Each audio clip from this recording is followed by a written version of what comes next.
I'm going to show you how we make delicious grill-fired pizza at home. So here you can see I am pressing out the dough. You can find this recipe in the description below on this video. And so when I press it out, I always spray my surface with a little bit of olive oil, and then I just press it out with my fingers. Sometimes you have to flip it over to spread it, but I found this is the easiest way to spread it out and get a very even crust. And so that's just what I do every single time. Now, if you get a little hole in the crust like you see I have there, I just patch it very easily. And so you just press it back together, flip it over to make sure that it's pressed in on the other side, and then you won't have to worry about that hole.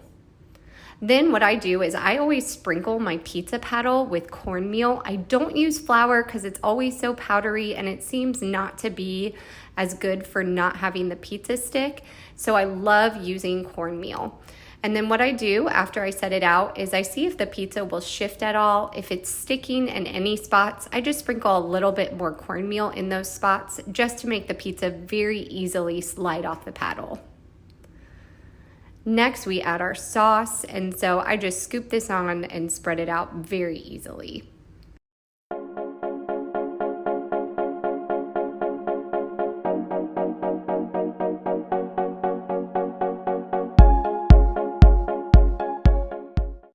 Now we're on to the fun part, which is the toppings. And for this pizza, we used a fresh mozzarella cheese. I actually found this one at Aldi for only $3.35 for the whole pack, which worked for an entire pizza. And it was absolutely delicious. So this is a margarita pizza. So on this one, you're gonna see me add this fresh mozzarella cheese. And then I'm gonna add some grilled chicken and some fresh basil.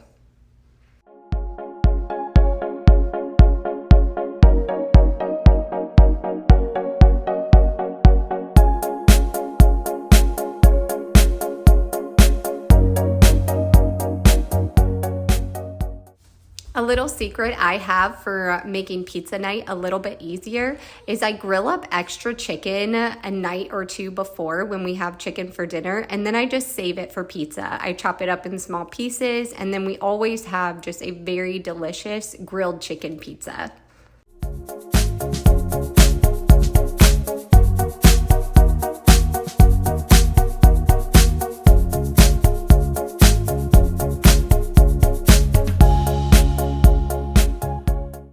So for our basil, we actually have an arrow garden that we keep in our home. And so it is a delicious way to get fresh basil, especially for this pizza.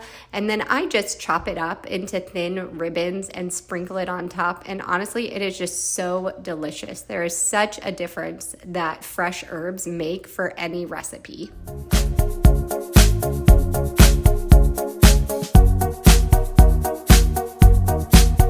So now we get to the fun part, which is grilling your pizza. So what you want to do is you actually want to preheat your pizza stone on your grill to about 600 degrees. And then as you can see here, once it's been sitting there for about 10-15 minutes, I transfer the pizza onto the pizza stone, and then I'm going to let it cook for about 2 minutes at that temperature. Then I'm going to go out and I'm going to turn the pizza with my spatula here, just so that it cooks very evenly. And then you're gonna let it cook for another 2 minutes. Then what you're gonna do is you're gonna actually remove the pizza because it's going to be fully cooked in 4 minutes, which is absolutely amazing. We're able to make so many pizzas so quickly at our house. Now for our next pizza, the kids wanted a Hawaiian pizza, and I always do fresh shredded cheese. It makes the biggest difference in your pizza. So as you can see here, I just shred it very easily, added ham and pineapple, and did the exact same thing. Cooked it for 2 minutes on the preheated pizza stone, turned it after 2 minutes, and then after 2 more minutes of cooking, it was fully done and just looking absolutely delicious.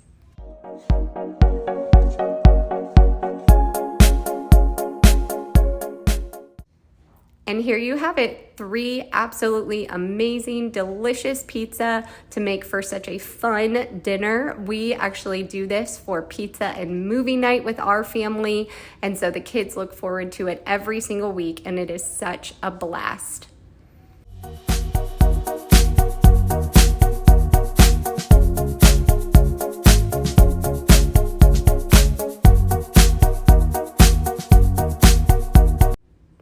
here's a little bonus for you guys.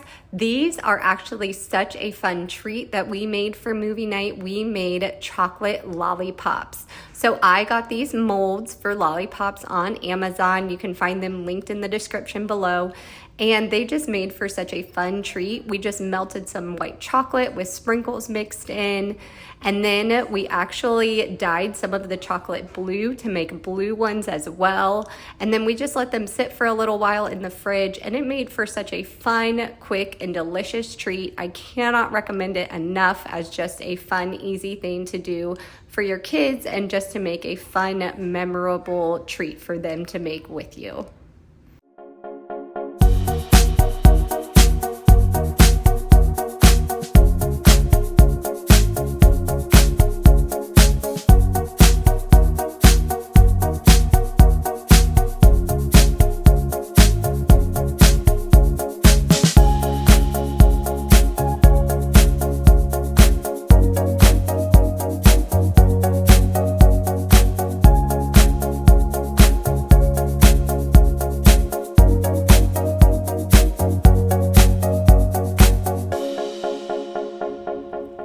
Just look how adorable these turned out. Oh my goodness.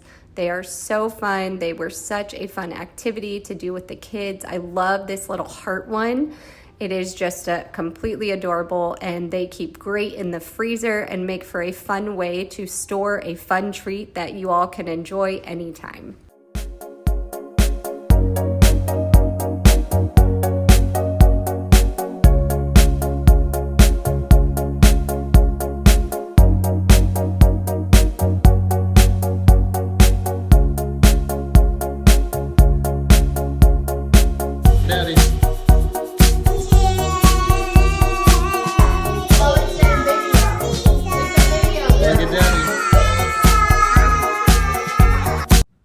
Thanks so much for watching. Don't forget to like this video and subscribe to our channel so you never miss any of our videos.